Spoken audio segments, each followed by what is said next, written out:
Даночниот обврзник има право на враќање на повеќе или на погрешно платениот данок, каматата и трошоците на присилната наплата. За враќање на данокот од став 1 на овој член решава градоначалникот на општината, градоначалникот на општините во град Скопје и градоначалникот на град Скопје, меѓутоа по поднесено барање на даночниот обврзник. Ако даночниот обврзник не поднесе барање за враќање на повеќе или погрешно платените износи, тие износи се пресметуваат во наредното плаќање на данокот. Во членот 84 пак е разгледано прашањето кое што се однесува на застареноста на ова право. Правото на утврдување на данок застарува за 5 години по истекот на годината во која требало да биде утврден, додека пак правото на наплата на данокот и правото на наплата на трошоците за присилна наплата застарува за 5 години по истекот на годината во која требало да се изврши наплатата.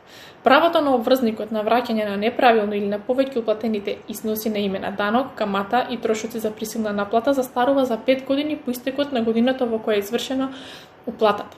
По секој прекин на текот на застареноста настапува нов тек на застареност. Правото на утврдување, наплата и враќање во секој случај застарува по истекот на 10 години од истекот на годината во која данокот требало да биде утврден, наплатен, односно во која износите биле платени.